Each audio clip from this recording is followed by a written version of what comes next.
안녕하세요. 예. 마태복음 18장에 보면요, 제자들이 예수님, 하늘나라에서 가장 큰 위대한 믿음이 어떤 믿음입니까? 물어봤더니 예수님이 어린아이를 이렇게 데리고 오셔가지고 이 어린아이와 같은 믿음을 가진 자다 말씀하셨습니다. 근데 그 마태복음 18장을 보면요, 어린아이와의 같은 믿음이 어떤 믿음인지를 네 가지로 설명하세요. 그럼 맨 마지막에 어떤 가르침이 있냐면 99마리의 양을 가진 목자가 한 마리의 양을 잃어버렸는데 99마리의 양을 놔두고 잃어버린 한 마리의 양을 찾아가는 그 마음, 그걸 어린아이의 믿음으로 표현하십니다. 그러니까 99마리가 안 중요한 게 아닙니다. 무책임한 것도 아니에요. 99마리가 있기 때문에 한 마리는 잃어버려도 되는 게 아니라 그것도 찾길 원하시는 그 하나님 아버지의 마음을 가진 믿음, 그것을 찾아 나서는 그 마음, 그것을 예수님은 높은 믿음, 큰 믿음, 칭찬하는 믿음으로 보셨습니다. 부족 선교가 마치 잃어버린 한 양을 찾는 것과 같습니다. 아직도 오지에 살고 있고 외딴 섬에 살고 있고 그들의 말과 문화를 가진 많은 부족들이 있는데 외부인이 오지도 못하고 왔어도 그들의 말을 배워서 복음을 안 전해줬기 때문에 굉장히 많은 부족들이 아직 복음을 들을 기회조차 없었습니다. 저희가 이 일을 위해서 지난 8년 동안 파푸아에 있는 부족에서 사역을 하다가 어떠한 이유에서든 하나님께서 저희를 뿌리째 뽑으셔서 한국으로 다시 이렇게 옮기셨는데 한국 교회가 지난 80년 동안 부족 선교회가 이 일을 위해서 일했지만 한국 교회가 아직 부족 선교를 모릅니다. 한국 교회가 이렇게 열정적이고 열심히 선교하지만 아직 정말로 땅끝인 그 부족에 가는 일을 모르고 그렇기 때문에 저희를 통해서 이 일을 알리고 한국 교회가 한 지분을 가져가는 이 귀한 일을 감당케 하신 게 아닐까라는 생각을 갖습니다. 하나님이 귀하게 여기시는 이 어린이의 믿음을 여러분이 지금 하고 계신 겁니다.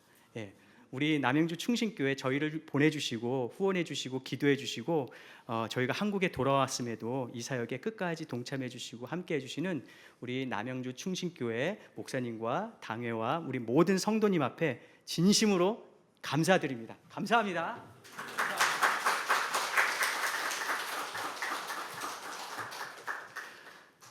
성경에는요, 그리스도인의 삶을 경주, 여정, 항해 등으로 직접적, 간접적으로 표현합니다. 그런데 우리가 믿음의 삶, 여정에서 여러 이유에서 어떠한 이유에서든 뒤돌아보면서 후회하거나 서성이거나 옆을 보면서 시선을 빼앗기거나 앞을 보면서 두려워하면서 내 믿음의 여정을 잘 못 걸어갈 때가 참 많습니다. 그래서 이번 4주 동안에 믿음의 경주라는 제목으로 하나님께서 성경을 통해서 우리에게 이 믿음의 여정을 시작했으면 끝이 있거든요. 어떻게 잘 여정을 걸어가서 끝까지 완주할 수 있는지 말씀을 함께 나누고자 합니다. 우리가 읽은 이 빌립보서는요, 바울이 빌립보 성도에게 쓴 편지죠. 근데 빌립보 교회는 바울이 세우자마자 바울의 선교 동역에 동참했던 아주 훌륭한 교회입니다. 근데 우리가 사도행전을 읽어보면 알지만은 교회가 세워지고 난 다음에 얼마 후에 곧바로 가짜 복음, 이단들이 생기고요. 또 교회가 핍박을 받기 시작합니다. 지금 빌립보 교회도 굉장히 어려움에 처해 있는 상황입니다. 그래서 바울은 빌립보서를 통해서 이 편지를 보냄을 통해서 빌립보 성도들을 가르치고 격려할 필요가 있었습니다.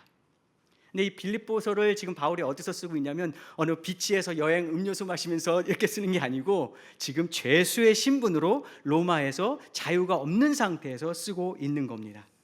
그러니까 같은 믿음의 경주에 선 사람으로서, 같은 고난이 어려움이 있는 사람으로서 어떤 경주자로 어떻게 경주해야 되는지 사도의 권위로서 바울이 지금 자신의 경주의 자세, 믿음의 자세를 지금 보여주고 있는 겁니다. 그래서 이렇게 이 가운데서도 해라, 이렇게 사도의 권위로 얘기해주고 있는 겁니다. 우리 빌립보서 3장 12절부터 13절 같이 읽겠습니다. 12절 13절 시작.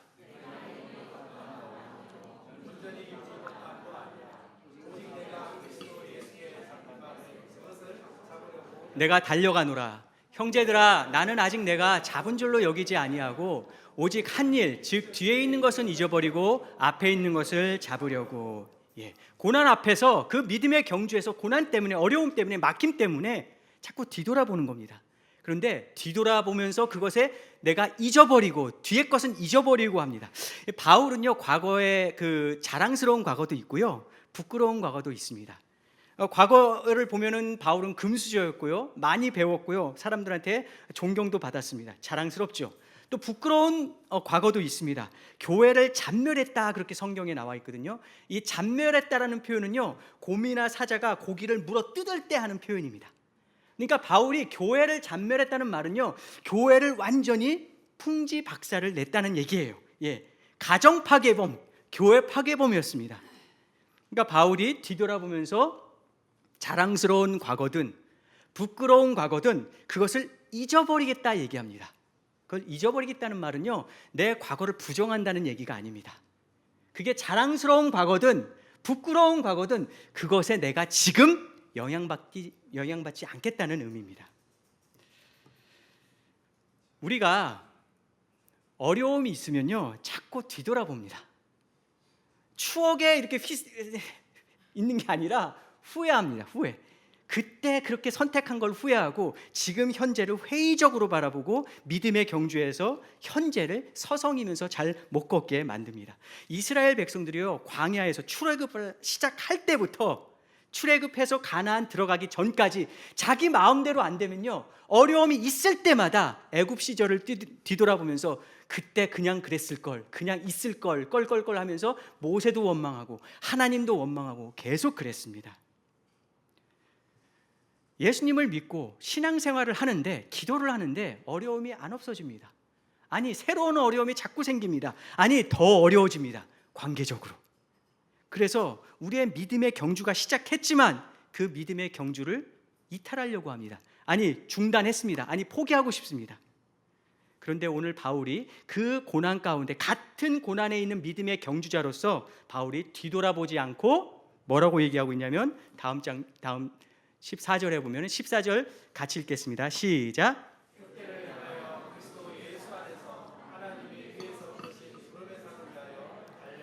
아멘. 뒤돌아보지 않고 잊어버리고 뿐만 아니라 표대를 향하여, 경주자면은 목표점이 있을 거 아닙니까? 표대를 향하여 달려간다고 얘기하고 있습니다. 표대가 뭘까요? 우리가 성경을 읽다가 이게 무슨 뜻이지 잘 모르면요, 이렇게 하늘을 쳐다보면서 이게 무슨 뜻이지 상상하지 마시고 보통은 다시 본문을 잘, 앞뒤 문맥을 잘 살펴보셔야 돼요. 그 앞절에 10절에 보면 그 표대가 뭔지를 잘 설명하고 있습니다. 같이 읽겠습니다. 시작. 그 부활의 권능과 그 고난의 참여함을 알고자 하여 그의 죽으심을 본받아. 바울의 믿음의 여정에서, 경주에서 그 표대가 뭐냐면 부활의 권능과 고난의 참여함이래요. 근데 오늘 시간상 우리가 고난의 참여함 요거 하나에 초점을 맞춰서 말씀을 나누고자 합니다. 고난의 참여함, 고난 가운데 지금 내가 서성이면서 뒤돌아보고 있는데 아니야, 그걸 잊어버리고 표대, 고난의 참여함을 향해 달려간다고 합니다. 고난의 참여함이 뭘까요? 그것도 역시 성경 전체 문맥에서 봐야 됩니다. 이 앞뒤에선 가르쳐주지 않고 있습니다. 그래서 우리처럼 빌립보 성도들, 바울, 또 우리처럼 많은 믿음의 경주 가운데 막힘과 어려움이 있지만 뒤돌아보지 않고 잊어버리고 표대를 향해 바로 고난의 참여함, 바울이 쫓으려고 했던 그 고난의 참여함이 무엇인지 오늘 고난 대응 매뉴얼이라는 굉장히 거창한데요, 성경 전체에서 우리 그리스도인들에게 고난을 어떻게 가르쳐 주는지, 어떻게 대응해야 되는지 전체를 다 다룰 수는 없지만 한 3가지로 우리가 이 시간 말씀을 나누고자 합니다. 첫째는요, 성경에서는 그리스도인들에게 고난을 이렇게 가르쳐 줍니다. 고난을 피할 수 없다고 가르쳐 줍니다. 우리 디모데후서 3장 12절 현대인의 성경인데요, 같이 읽겠습니다. 시작.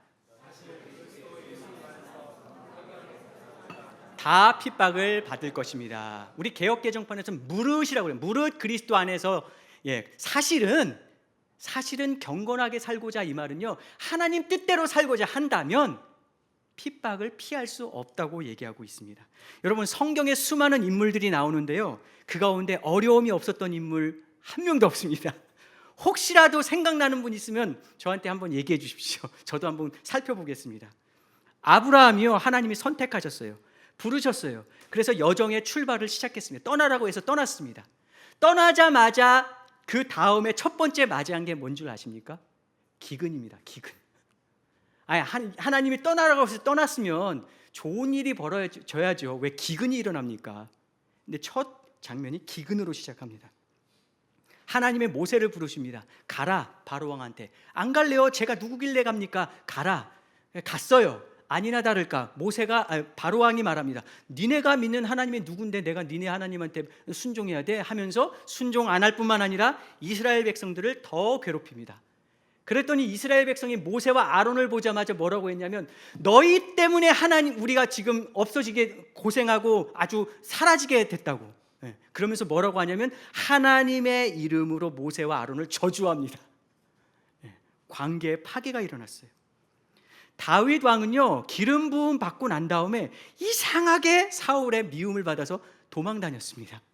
그냥 도망 다닌 게 아니라 기름 부음 받은 왕의 첫 번째 목표가 뭐냐면 사는 거였어요. 사는 거. 생존이 목표가 됐습니다. 우리는 이미 구원받았습니다. 우리는 하나님의 자녀입니다. 하지만 이미 구원받고 하나님의 자녀고 천국 백성이지만 우리는 아직 천국에 완전하게 들어가지 않고 이 땅에 살고 있습니다. 우리 안에 성령님이 이미 계시지만 아직 우리 안에 죄성이 있습니다. 우리 사는 사람 주변 사람이 죄성이 있고요. 우리는 아직 세상에 살고 있고 사단이 우리를 아직도 방해하고 노략질을 하고 있습니다. 그래서 우리는 고난을 피할 수가 없습니다. 그래서 성경에서는 뭐라고 가르쳐 주냐면 고난을 이상히 여기지 말라고 얘기해요. 고난을 이상히 여기지 말라. 베드로전서 4장 12절 같이 읽겠습니다. 시작. 이상한 일 당하는 것 같이 이상히 여기지 말고, 하나님 뜻대로 살고자 한다고 고난이 없는 게 아니에요. 고난이 있으니 그때마다 이상하다라고 생각하지 말라는 겁니다.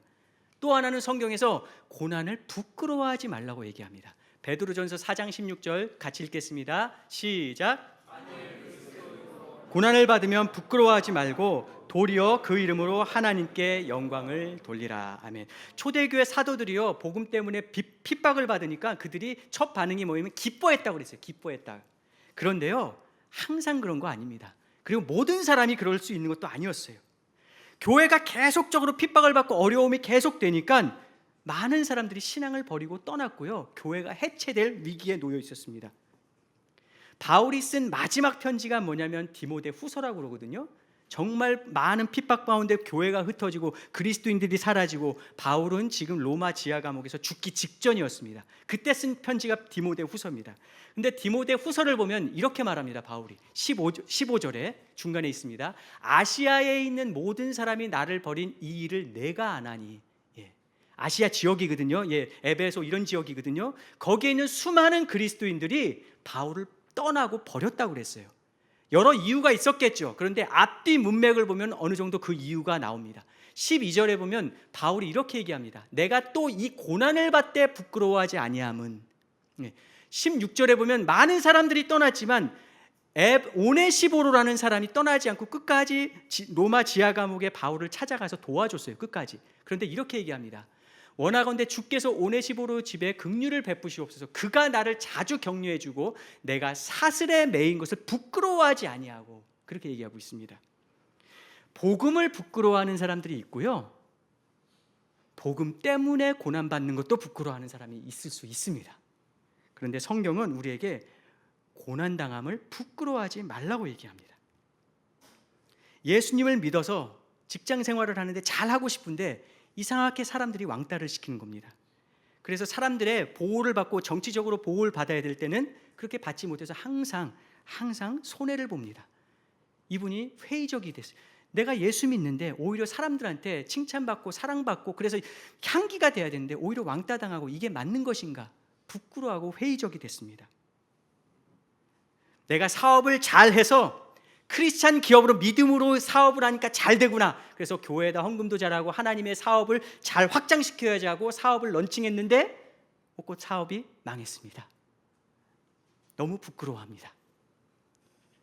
자녀들을 잘 양육해서 하나님을 믿으면 자녀들이 이렇게 되는구나, 하나님께 영광 돌려야지 생각하고 신실하게 자녀들을 양육했는데 언젠가부터 자녀들이 신앙을 떠나고 교회를 나오지 않기 시작합니다. 그리고 그것을 부끄러워합니다. 내가 그리스도 청년이니까 학교도 잘 가가지고 하나님께 영광 돌려야지. 그런데 대학을 실패했습니다. 청년도 부끄러워하고 부모도 부끄러워합니다. 우리가 신앙생활하면서 당하는 많은 어려움과 고난, 그것을 부끄러워하지 말라고 성경은 우리에게 가르쳐 줍니다. 고난당하고 핍박받고 미움받고 외면당하고 혼자이고 실패이고 그런 것을 부끄러워하지 말라고 성경은 우리에게 얘기하고 있습니다. 어떤 목사님이 이렇게 얘기했습니다. 고난을 우리가 싫어할 수는 있지만 고난은 피할 수는 없다. 고난을 피할 수가 없습니다. 그래서 성경은 우리에게 고난을 당하든 이상히 여기지 말라고 얘기해요. 그리고 고난을 부끄러워하지 말라고 얘기합니다. 또 성경이 뭐라고 가르쳐 주냐면 두 번째로 우리가 당하는 고난을 그 이유를 다 이해하거나 설명할 수 없다고 가르쳐 줍니다. 여러분, 다윗은요 이유 없이 사울에 미움받아서 고난을 당했습니다. 그러나 나중에는 또 밧세바를 범해서 죄 때문에 고난을 당하기도 합니다. 히브리서에 보면요 하나님이 사랑하는 자녀를 징계하시는 고난을 허락하신다고도 얘기하고 있습니다. 하지만 모든 고난이 죄 때문이고 모든 고난이 하나님의 징계라고 우리가 설명할 수 없습니다. 이것을 잘 가르쳐주는 책이 바로 욥기예요. 욥기. 욥은요 하나님을 잘 섬겼어요. 욥은요 축복받아서 부자예요. 그런데 하루아침에 고난이 심하게 닥쳤습니다. 자녀들이 다 죽었고요, 재산이 불탔고요, 욥 자신도 아주 몹쓸 질병에 걸렸습니다. 인간이 당할 수 있는 모든 최악의 고난을 다 당했어요. 그때 욥 주변에 여러 사람이 욥기를 읽어보면 등장합니다. 첫 번째, 욥의 아내. 욥의 아내가 욥한테 뭐라고 그랬냐면 당신이 믿는 하나님을 저주하고 죽으라고 얘기했어요. 예. 그런 하나님이라면 아예 저주하고 죽어버려라 그렇게 저주를 했습니다. 여러분, 욥의 아내는요 욥과 함께 고난받은 사람이에요. 자기 자녀가 죽었고요, 재산이 다 없어졌고요, 자기 남편이 지금 몹쓸 질병에 걸린 사람입니다. 인간적으로 보면요 욥의 아내 같은 반응이 어떻게 보면 더 합리적일 수 있고 이해가 될 수도 있는 상황입니다. 욥의 세 친구가요 욥한테 찾아왔어요. 욥을 위로하려고. 훌륭한 사람들이에요. 그런데 욥을 위로하다가 어떠한 이유에서든 논쟁이 벌어졌어요. 어떤 논쟁이냐면 욥이 왜 고난을 당할까? 근데 이 세 친구의 결국 하는 얘기가 뭐냐면 원인이 있기 때문에 결과가 있다는 얘기예요. 너가 지금 고난당하는 것은 의로우신 하나님인데 의로우신 하나님은 고난을 안 줘. 네가 지금 어려움이 있는 거는 뭔가 네가 잘못해서 그런 거야. 그러니까 회개해. 이게 세 친구들의 결국은 하는 얘기입니다. 인과응보라는 거죠. 욥이 계속 자기를 방어합니다. 아니야 하다가 억울하거든요. 속상하거든요. 하나님께 항의합니다. 하나님 왜 저한테 이런 고난 줍니까? 왜 질문합니다. 욥기 맨 마지막에 가면요 하나님께서 욥과 친구들한테 나타나십니다. 그리고 하나님이 욥의 세 친구들을 책망하십니다. 너희가 잘못됐다, 틀렸다는 거예요. 그리고 욥한테도 혼내십니다. 그리고 욥과 세 친구가 회개를 합니다. 욥기를 끝날 때요 흥미로운 점이 있는데요, 욥기가 끝날 때 하나님께서 욥한테 욥이 왜 고난을 당하는지 설명해 주지 않고 끝납니다. 그래서 어떤 성경 교사는요 욥기의 주제가 고난이 아니라 고난 가운데 절대 주권의 하나님이 욥기의 주제다 그렇게 얘기한 성경 교사도 있습니다. 우리는 하늘 아래 이 세상에 살고 있습니다. 그래서 누구든 다 어려움과 막힘과 고난이 있습니다. 그 고난의 내용이 다르고 고난의 횟수도 다르고 고난의 시기도 다르고 고난의 기간도 다를 수 있지만 다 우리는 고난당하고 있습니다. 다 옷을 다르게 입고 오는 곳도 다르고 사는 곳도 다르고 환경도 다르고 배움도 다르지만 나이도 다르지만 그러나 한꺼풀 벗기면 공통점이 있는데 우리는 다 나름대로 잠을 못 이루는 고난이 있고요, 소화가 안 되는 어려움과 막힘과 염려가 우리에게 있습니다. 사도행전 15장에 헤롯이 야고보를 같이 이렇게 순교시킵니다. 죽입니다. 유대인들이 좋아하니까 이 헤롯이 이제 베드로도 잡아서 죽이려고 합니다. 근데 하나님의 기적으로 베드로는 풀려나요. 질문할 수 있습니다. 아니 야고보는 왜 죽게 내버려 두시고 베드로는 살려주십니까? 바울이요 빌립보 감옥에서는 풀려났습니다. 근데 로마 지하 감옥에서는 풀려나지 못하고 거기서는 순교했습니다. 아니 빌립보 감옥에서는 풀려나게 하시면서 왜 로마 지하 감옥에서는 풀려나지 않고 순교하게 하십니까? 질문할 수 있죠. 그런데 그 이유는 모릅니다. 성경은 그거에 대해서 설명해 주지 않고 있어요. 우리가 내가 왜 이런 고난을 당하는가? 이유가 뭘까라고 한없이 원인과 이유를 설명하고 이해하려고 하면 블랙홀에 빠지는 경우가 많습니다. 왜냐하면 이유가 너무 다양하거든요. 다양합니다. 성경은 우리가 당하는 어려움과 고난의 이유를 설명해 주지 않습니다. 고난의 이유가 다양할 수 있어요. 고난 당하는 우리에게 필요한 것은 고난에 대한 이유의 설명이 아니라 그 고난 가운데서도 하나님의 신실하심이 있다는 것을 믿는 믿음입니다. 그게 성경이 우리에게 가르쳐 주는 거예요. 그리고 고난 당하는 사람한테 가서 할 일은 네가 왜 고난을 당하는지 이유를 설명해 주는 게 아니라 기도해 주고 격려해 주고 복음을 전해 주는 게 우리가 할 일입니다.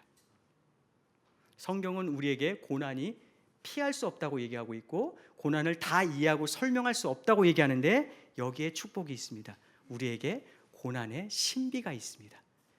저를 한번 따라해 주시겠습니까? 나의 삶에 고난의 신비가 있다. 빌립보서 3장 10절을 다시 한번 읽겠습니다. 시작. 그 고난의 참여함을 알고자 하여 그의 죽으심을 본받아. 여기서 고난의 참여함이라는 말을 고난의 교제함이라는 단어로 바꿀 수가 있습니다.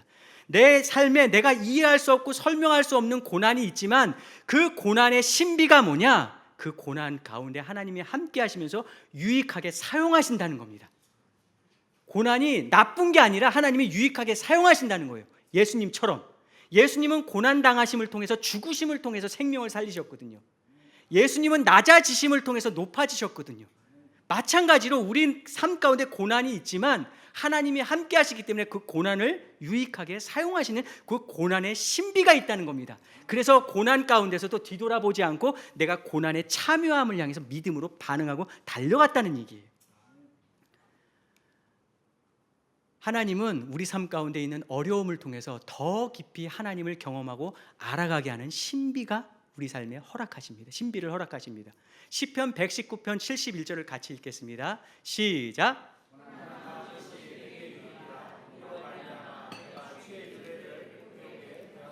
아멘. 고난을 통해서 주의 율례, 주의 말씀을 알게 됐다는 거예요. 성경을 이해하는 게 성경 공부와 설교를 통해서도 알게 되지만 내 삶에 실제 일어나는 고난을 통해서 이게 이런 뜻이었구나. 이 말씀이 참 하나님의 말씀이구나. 성경을 이해하게 되고 알게 되고 하나님, 살아계신 하나님을 인격적으로 진짜로 만나게 됐다는 겁니다. 고난을 통해서 내 어려움, 삶의 어려움을 통해서 내가 이렇게 악한 사람이구나. 내가 이렇게 연약한 사람이구나. 내가 이렇게 죄 많은 사람이구나 를 깨닫게 하십니다. 하나님밖에 없구나. 나의 희망이 하나님밖에 없구나. 그것을 알게 하시고요. 보이는 게 다가 아니라 보이지 않는 영원한 세계가 나에게 있구나. 그것을 소망을 갖게 하십니다. 제가 아는 한 분의 간증입니다. 이분이 가족과 함께 35년 전에 미국에 유학을 갔어요. 부모님 따라서. 근데 미국에 아주 시골로 갔습니다. 이 시골에는 외국인이 없어요. 미국 백인들만 사는 곳이에요. 그러니까 아버지가 이제 유학하는 동안 이 아들이 초등학교 5학년이었습니다. 미국에 있는 그냥 학교를 다녔습니다. 일반 학교에, 공립학교에. 근데 공립학교는 다 미국 백인들만 있는 거예요.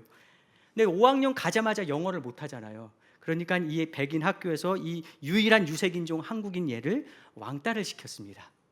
하루는 학교 버스를 타고 오는데 이 버스 뒤에서 보통 한국인들이 미국 가면 이제 미국 이름도 짓지 않습니까? 이 사람 미국 이름이 뭐냐면 피터예요, 피터. 근데 미국의 이 학교 스쿨 버스에서 뒤에 있는 애들이 얘를 이제 놀리는 겁니다. 이제 영어 못하니까 아시아 영어 엉터리 그런 영어 흉내내면서 에이 삐떠 막 흉내내는 거예요. 근데 이 아이는 자존심이 있었습니다. 나는 삐떠가 아니야 하면서 뒤돌아보지 않았습니다. 삐떠 놀리다가 한 고등학생 남자아이가 헤이 피터 이렇게 불렀어요. 그랬더니 그때 고개를 똑 돌리니까 주먹이 날라오더래요. 근데 자존심을 살려서 나는 울면 안 돼 하고 안 울었어요. 버스를 내리자마자 울음이 터져 나왔습니다. 너무 억울하고 속상하고 화가 나서 엄마한테 갔는데 엄마한테 그 얘기를 했더니 이 어머니의 가슴이 억장이 무너지죠. 가슴이 찢어지죠. 근데 이 엄마도 도울 방법이 없었습니다. 왜냐하면 아직 영어를 못했거든요. 그리고 어떻게 반응해야 될지도 몰랐고요. 그때 이 엄마가 마음속에 떠오르는 한 구절, 딱 그 구절이 생각났습니다. 항상 기뻐하라, 쉬지 말고 기도하라, 범사에 감사하라. 그래서 어떻게 도울 줄 몰랐지만 그 말씀이 떠올라서, 피터야, 우리 하나님 말씀에 항상 기뻐하고 쉬지 말고 기도하고 범사에 감사하라고 그랬지, 이런 상황 속에서도 우리 감사하자. 우리 이 상황을 통해서 그 사람이 인종차별하고 우리를 때렸지만 우리는 어디 가서도 그렇게 하지 말자는 교훈 삼자. 그렇게 얘기하고 아이를 방에 돌려보냈습니다. 그렇지만 엄마 마음은 찢어졌죠. 어떻게 도울 수 없는 그 마음, 아이가 상처받은 그 마음에 엄마는 억장이 무너졌습니다. 하나님께 기도했어요. 하나님, 어떻게 했으면 좋겠습니까? 하나님 도와주시고 하나님의 의로우심과 선하심이 나타나게 도와주세요. 기도했습니다. 어느 정도 시간이 지나고 난 다음에 이분들이 그 지역에 이제 미국 교회뿐이 없으니까 미국 교회를 다녔어요. 근데 미국 교회 유일한 유색인종이었거든요. 근데 그 교회에 장로님이 참 훌륭하셔서 이분들을 돌보시기 위해서 식사 초대를 했습니다. 그래서 미국 이제 식사 초대를 받으면요, 가족이 쭈루루 가잖아요. 그러면 그 환영하는 그 집에서 가족 자녀들이 초대받은 아이들을 이렇게 돌보게 됩니다. 이쪽 집에서 저쪽 아이들을 돌봐요. 어른들 교제할 수 있도록. 그게 미국 그리스도인들의 보통 문화입니다. 미국 집 보면요, 지하에 보통 이렇게 놀이터가 있거든요. 거기서 게임도 할 수 있고 뭐 비디오도 보고 그럽니다. 가자마자 딱 그 장로님 집안의 아이들이 이 한국 집안에 맞이하려고, 환영하려고 기다리고 딱 서 있는데, 가자마자 거기에 때렸던 고등학생이 거기 서 있는 거예요. 알고 봤더니 장로님의 아들이었습니다. 서로 당황했죠. 내가 때린 애가 여기 왔네. 내가 나를 때린 형이 여기에 있네. 근데 서로 이제 부모님이 있으니까 말은 못 하고 데리고 가 해서 이제 이렇게 데리고 가서 지하실로 데리고 가서 이제 게임도 하고 뭐 보여주고 장난감도 보여주고 하면서 서로 서먹서먹하죠. 그런데 그 고등학생 형이 이렇게 얘기하더랍니다. 이제부터 너를 괴롭히는 사람 있으면 나한테 얘기해. 미안하다는 말은 안 하고요. 이제부터 괴롭히는 사람 있으면 나한테 얘기해. 희한하게요, 그 다음부터 이 학교 5학년짜리 학교 이 남자아이의 피터의 학교 생활이 순탄하게 풀렸습니다. 친구도 잘 사귀고요, 학교 생활을 아주 잘할 수 있었어요. 놀라운 건, 더 큰 은혜는 뭐냐면, 이 기회를 통해서 그 초등학교 5학년짜리 아이가 하나님이 정말 살아계시구나, 인격적으로 깊이 경험하고 만나게 되었습니다. C.S. 루이스가 이런 말을 했습니다. 고난, 고통이란 귀먹은 세상을 불러일으켜 깨우는 하나님의 메가폰이다. 여러분이 당하는 어려움은 여러분을 망하게 하는 것이 아니라 하나님을 경험할 수 있게 하는 하나님의 도구가 될 수 있습니다. 그래서 고난은, 우리에게 일어나는 고난은 신비고 하나님을 경험하게 하는 하나님의 도구입니다. 뿐만 아니라 고난을 통해서 하나님이 일하시는 신비가 있습니다. 저를 한번 따라해 주시겠습니까? 나의 삶에 어려움을 통해 하나님이 일하신다. 왜냐하면 하나님이 우리 고난보다 크시거든요. 왜냐하면 하나님은 절대 주권 창조주 하나님이시기 때문입니다. 지금 우리가 읽은 빌립보서는 옥중서신이라고 그러잖아요. 죄수의 신분으로 자유가 없는 가운데 쓴 겁니다. 옥중서신하면요, 빌립보서, 에베소서, 빌레몬서, 또 골로새서 이렇게 얘기하잖아요. 그런데 에베소서, 같은 그 옥중서신 가운데 에베소서에 보면 이런 말이 나옵니다. 내가 쇠사슬에 매인 사신이 된 것은, 그렇게 얘기해요, 바울이. 여러분, 사신은 메신저거든요. 복음을 전하고 메시지를 전달할 사람이에요. 근데 그 사람이 매여 있어. 그럼 어떻게 메시지를 전달하는 겁니까? 이게 가장 큰 어려움이에요. 이게 난제거든요. 축구 선수가 다리를 다친 것과 똑같습니다. 탁구 선수가 팔 다친 거랑 똑같아요. 사업을 하는 사람이 돈줄이 마른 것과 똑같습니다. 어떻게 하라는 겁니까? 그런데 빌립보서 1장, 같은 옥중서신에 보면 빌립보서에 이런 바울의 고백이 나옵니다. 12절, 형제자매 여러분, 내게 일어난 일이 매인 거죠. 도리어 복음을 전파하는데 도움을 준 사실이 여러분을 알아주시기 바랍니다. 어떻게 도움을 줬냐? 13절에 보면 바울이 로마에 갇혀 있는 것을 통해서 로마 중심의 복음을 전할 수 있었어요. 그것도 로마 정부의 돈을 받아서. 왜냐하면 죄수 이렇게 이송해야 되니까. 그리고 14절에 보면요. 14절 같이 읽겠습니다. 시작.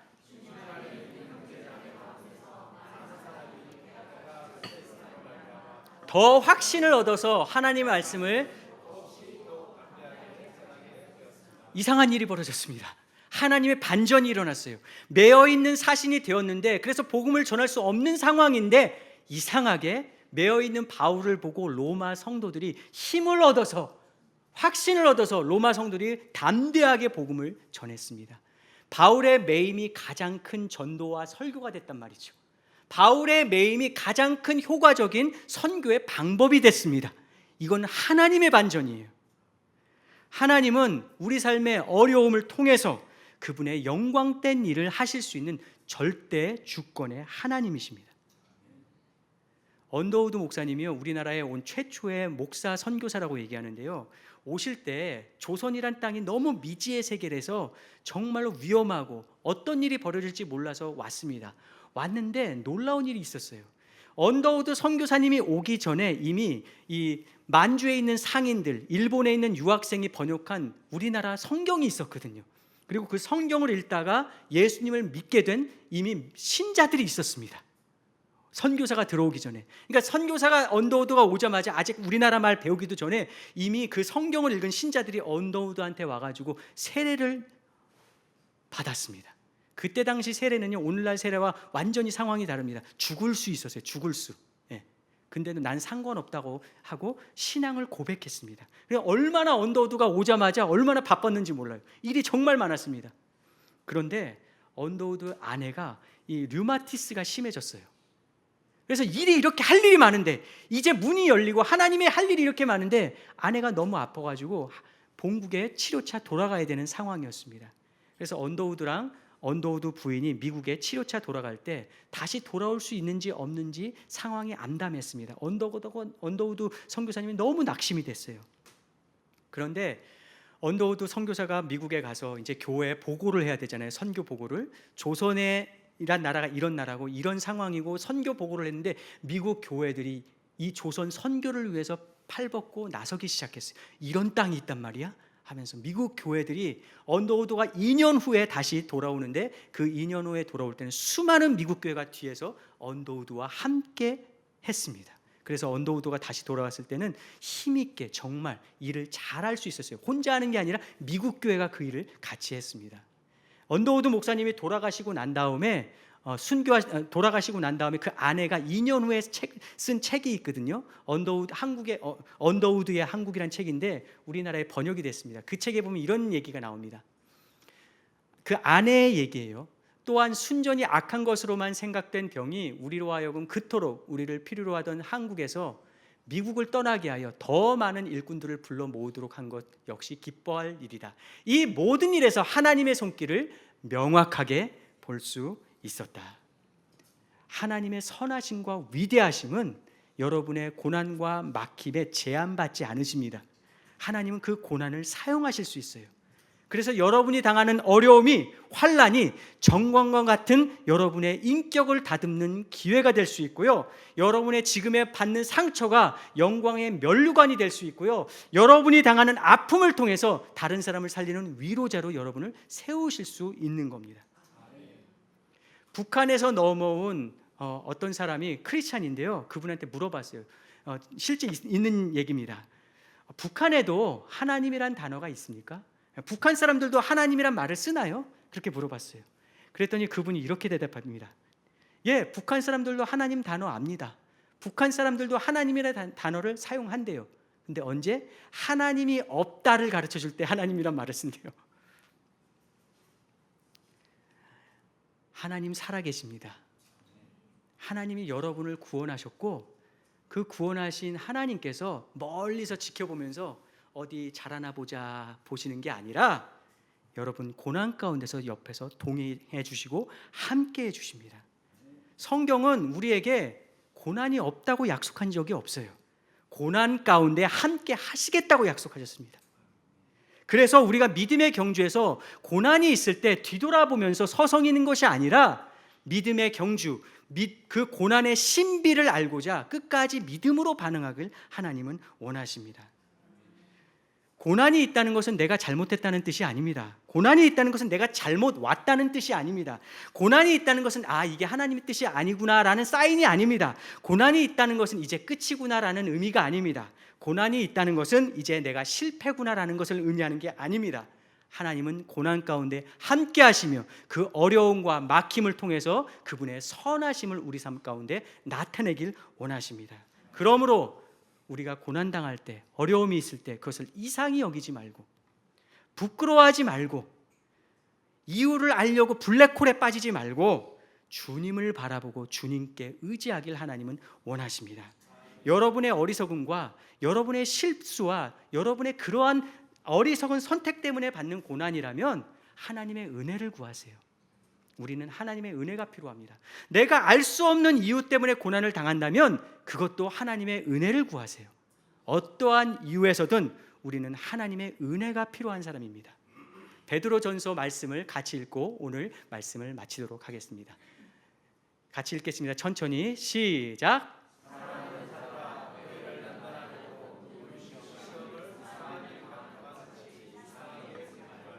오히려 너희가 그리스도의 고난에 참여하는 것으로 즐거워하라. 이는 그의 영광을 나타내실 때 너희로 즐거워하고 기뻐하게 하려 함이라. 만일 그리스도인으로 고난을 받으면 부끄러워하지 말고 도리어 그 이름으로 하나님께 영광을 돌리라.